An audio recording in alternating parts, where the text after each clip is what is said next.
السلام کی ذات مبارکہ پر درود و سلام کا نذرانہ تمامی خاتم الصلاۃ والسلام علیکہ یا سیدی یا رسول اللہ وعلی آلک و اصحابک یا سیدی یا حبیب اللہ الصلاۃ والسلام علیکہ یا سیدی یا نور اللہ وعلی آلک و اصحابک یا سیدی یا حبیب اللہ محمد رسول اللہ صلی اللہ علیہ وآلہ وسلم۔ سب سے پہلے اس ذات باری تعالیٰ کا کروڑہ شکر کہ جس نے آج ہمیں سال ثواب کی محفل سجانے کی توفیق دی، اور جتنے حاضرین ہیں ہم آج دعا کرتے ہیں کہ اللہ تبارک و تعالی ہمارے نہایت ہی قابل احترام جناب محترم عزت مآب سعید بٹ صاحب، آپ کے صاحبزادے جناب محترم احمد مراج بٹ صاحب کے بھائی جناب محترم عزت مآب فخر عثمان بٹ صاحب کی اہلیہ محترمہ، ان کے سال ثواب کی محفل میں حاضر ہوئے، دعا کرتا ہوں اللہ تبارک و تعالی ہمارا اس محفل میں آنا اپنی بارگاہ میں قبول فرمائے اور گواہی کی وہ صبر جمیل عطا فرمائے، آمین۔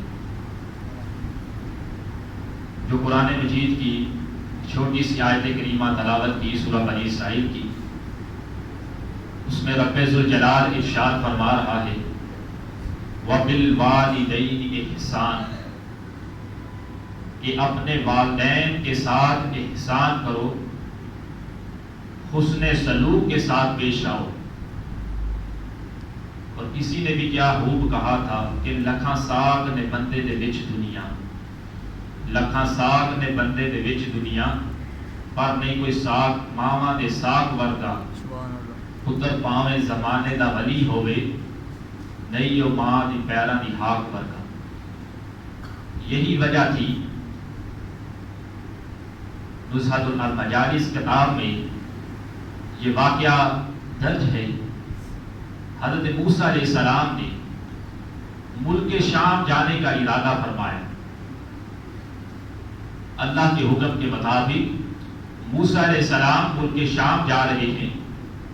راستے میں آپ تھکن محسوس کرتے ہیں، آپ کو راستے کے سفر کے آثار آپ پر نمایاں ہوتے ہیں، نمودار ہوتے ہیں، آپ تھک جاتے ہیں، عرض کرتے باری تعالی راستہ بڑا ہی کٹھن ہے، دشوار گزار ہے، بڑا ہی مشکل ہے، تھوڑا سا آرام نہ کر لوں؟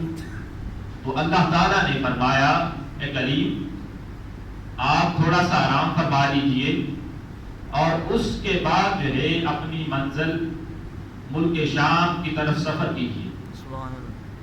چنانچہ موسیٰ علیہ السلام نے اللہ کے حکم کے مطابق تھوڑا سا آرام کیا، لیکن پھر عرض کی کہ باری تعالی آرام کرنے کے لیے یہاں جگہ ہی میسر کہاں ہے؟ ہر طرف پہاڑ ہی پہاڑ ہیں، وادیاں ہی وادیاں ہیں، یہاں کوئی آرام کرنے کی جگہ نہیں۔ تو پھر اللہ تبارک و تعالی نے فرمایا اے کریم تم اس طرح کرو کہ آگے ایک بستی آئے گی، اس بستی میں چند لوگ ہوں گے، اور ان لوگوں میں ایک شخص ایسا ہوگا جو میری بارگاہ میں مقبول ہے، جس پر میں راضی ہوں، تم اس سے کہنا وہ تمہاری جو ہے آرامگاہ کا قیامگاہ کا انتظام کرے گا، جس میں تم جو ہے آرام کرنا۔ چنانچہ اللہ تبارک و تعالیٰ کے حکم کے مطابق موسیٰ علیہ السلام نے جب اس بستی کے قریب پہنچتے ہیں، آگے بستی میں دیکھتے ہیں تو وہی چند اشخاص موجود ہیں، اور سارے جو ہے نماز ادا کر رہے ہیں، کیونکہ اللہ تبارک و تعالیٰ نے اس شخص کے بارے میں بتایا تھا۔ موسیٰ علیہ السلام فوراً پہچان گئے وہ شخص نماز ادا کر رہا تھا۔ جب نماز سے فارغ ہوا، موسیٰ علیہ السلام نے اسے اپنی حاجات پیش کی کہ مجھے سواری چاہیے، میں آرام کرنا چاہتا ہوں، پہلے میرے آرام کا بندوبست کرو، اور پھر جو ہے مجھے سواری چاہیے تاکہ میں اپنی باقی کی منزل ملک شام اس کو طے کر سکوں۔ چنانچہ اللہ تعالیٰ کے حکم کے مطابق اس شخص نے بھی، کیونکہ اللہ نے اس کے دل میں ڈالا تھا اللہ کے حکم کے مطابق، وہ شخص بھی بڑا ہی رحیم تھا، اس نے کیا کیا کہ موسیٰ علیہ السلام کی آرام کا بھی بندوبست کیا، اور جب نماز سے فارغ ہوا اللہ کی بارگاہ میں ہاتھ کھڑے کر دیے اور کہا کہ باری تعالیٰ دعا کی، باری تعالیٰ میں تیرے پیارے نبی کی مدد کرنا چاہتا ہوں۔ تو کیا ہوا سامی؟ ایسا ہوا کہ آسمان پر بادل کا ایک ٹکڑا جو تھا وہ اس شخص کی دعا کی بدولت نیچے آ گیا۔ جب نیچے آ گیا تو موسیٰ علیہ السلام سے اس شخص نے کہا، اے کریم یہ لیجئے سواری، اس پر سوار ہوئیے اور اپنی باقی کی منزل ملک شام کا سفر مکمل کیجیے، اپنی منزل پر پہنچیے۔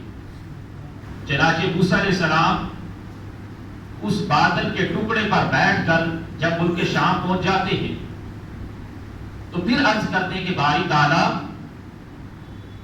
اس ادنا سے شخص کو تو نے اتنی طاقت، اتنی ہمت، اتنی جرأت، اتنی استطاعت اور اتنی طاقت عطا فرمائی ہے، آخر اس کی وجہ کیا ہے، اس میں کیا حکمت ہے؟ تو اللہ تبارک و تعالیٰ نے ارشاد فرمایا، اے کریم اس کی اتنی طاقت اور ہمت اس وجہ سے ہے کہ وہ والدین کا فرما بردار تھا، سبحان اللہ، والدین کا تابعدار تھا، والدین کی ہر بات کو مانا کرتا تھا، ان کے ساتھ حسن سلوک کے ساتھ پیش آیا کرتا تھا، اور پھر ان کے والدین نے بھی اس کو یہ دعا دی کہ یادا جس طرح یہ دنیا میں میری ہر حاجت کو پورا کرتا ہے، میری ہر ضرورت کو پورا کرتا ہے، میری ہر آسائش کو پورا کرتا ہے، تو لہذا تو بھی اسے دنیا میں بھی اس کی راحت فرما، دنیا میں بھی اس کی حاجات پوری فرما، آخرت میں بھی اس کو جنت الفردوس میں اعلیٰ سے اعلیٰ مقام عطا فرما۔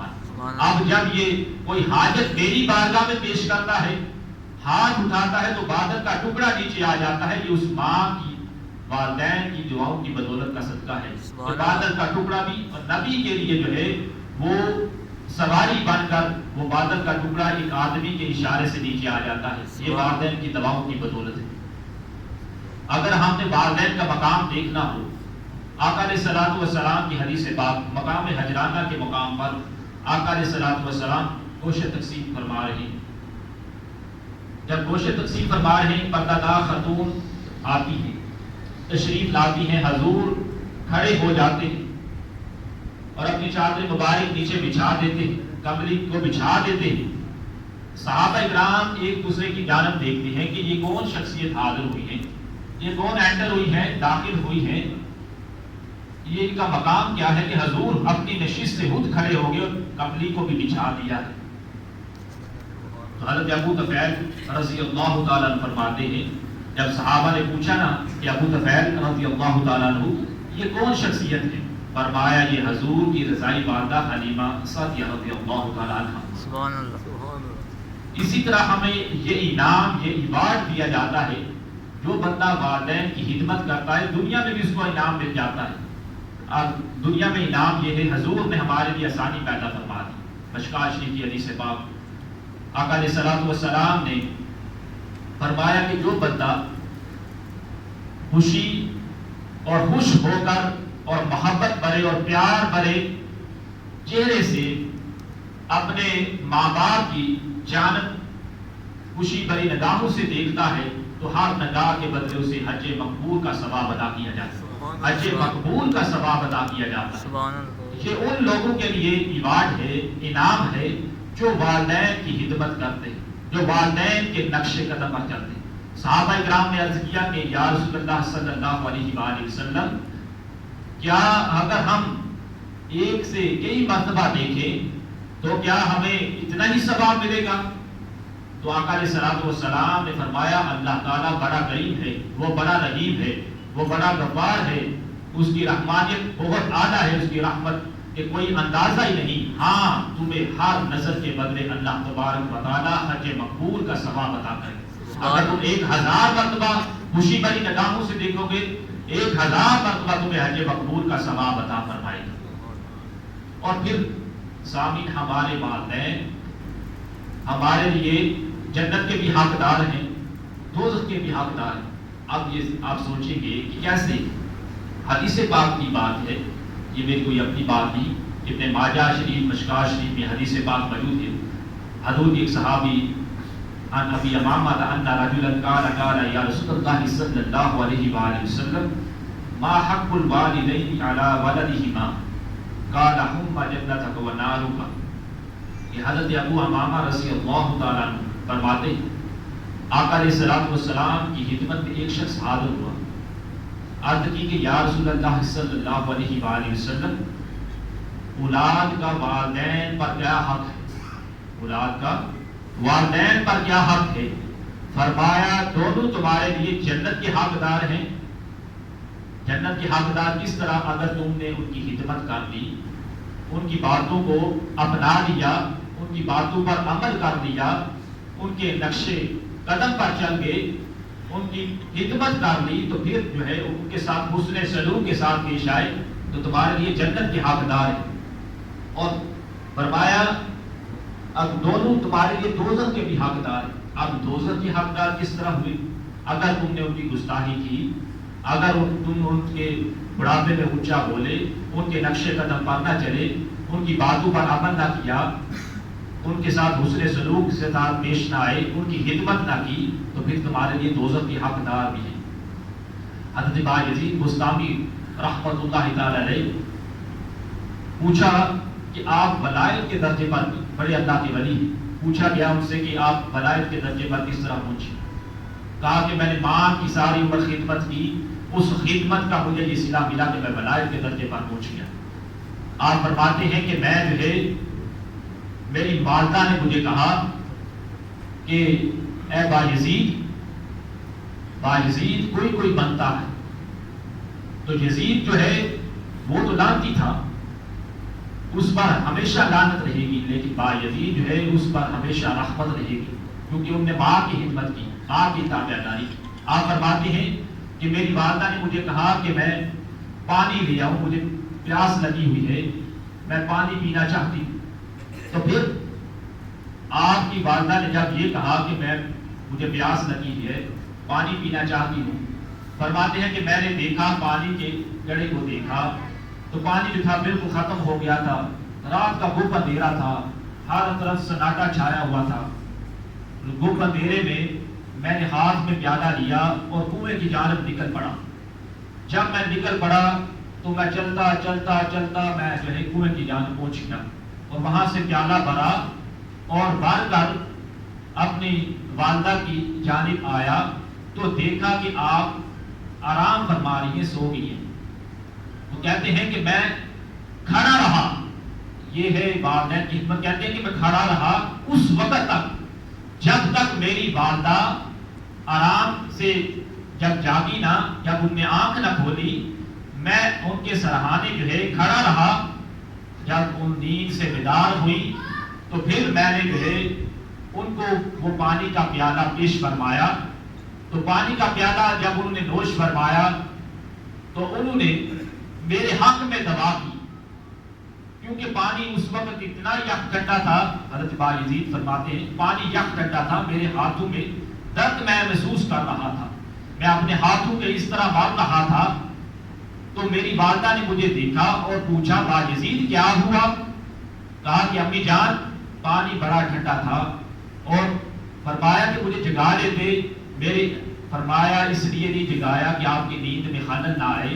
تو یہ ہے والدین ماں کی تابعداری، آپ نے جگایا نہیں جب تک ماں کی نیند نہیں کھلی، جب تک آنکھ نہیں کھلی، نیند کو انہوں نے چھوڑا نہیں، آپ کھڑے رہے، سراہنے کھڑے رہے اور پھر پانی دیا اور انہوں نے نوش فرمایا۔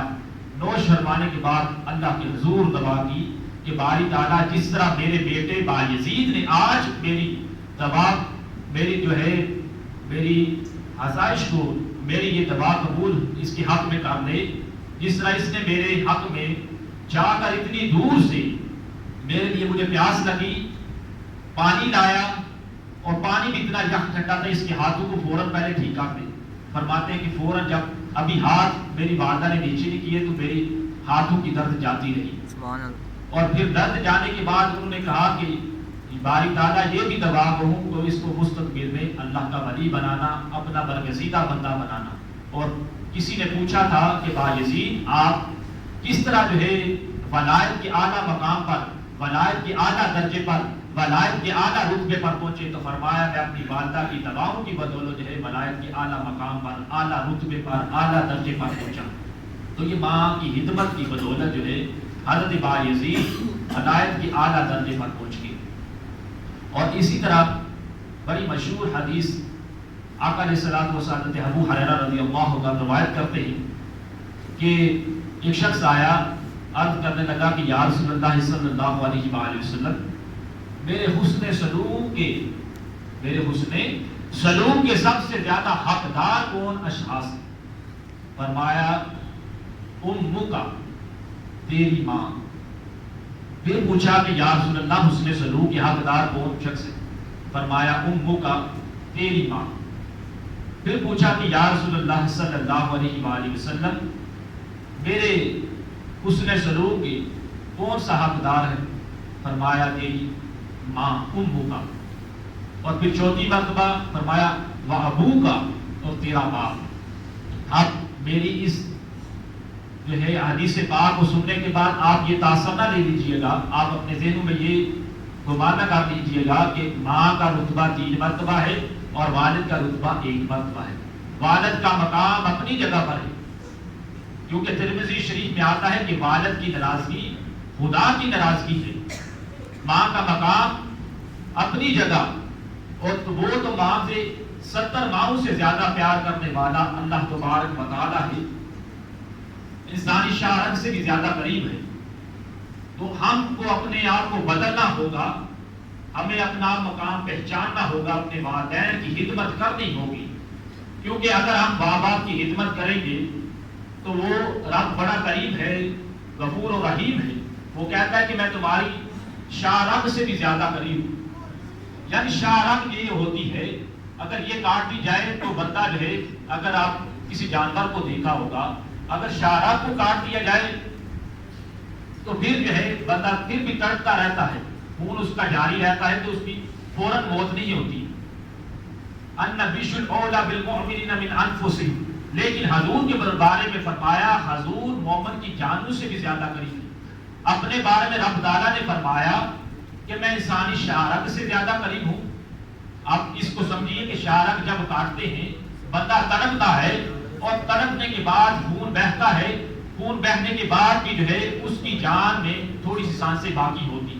لیکن حضور کے بارے میں فرما دیا النبی اولیٰ بالمؤمنین من انفسہم، کہ حضور علیہ السلام مومن کی جان سے بھی زیادہ قریب. تو حضور کی جب دل میں عشق مصطفیٰ صلی اللہ علیہ وآلہ وسلم ہوگا، اور پھر آپ جو ہے اپنا ہر عمل کریں گے عشق مصطفیٰ کے بغیر کوئی عمل قابل قبول نہیں. وہ نماز ہو، روزہ ہو، زکوٰۃ ہو، حج ہو، کوئی عمل آپ کا قبول نہیں اگر دل میں عشق مصطفیٰ صلی اللہ علیہ وآلہ وسلم. حضور علیہ السلام کی خدمت میں ایک شخص آیا، کہنے لگا کہ یا رسول اللہ صلی اللہ علیہ وآلہ وسلم میں جہاد میں جانا چاہتا ہوں، مجھ پر جہاد فرض ہو گیا ہے. اور جہاد کی ڈیفینیشن سن لیجئے کہ دین اسلام کی سربلندی کے لیے کوشش کرنے کا نام، جدوجہد کرنے کا نام، بلندی کا نام جو ہے اس کا نام جہاد ہوتا ہے.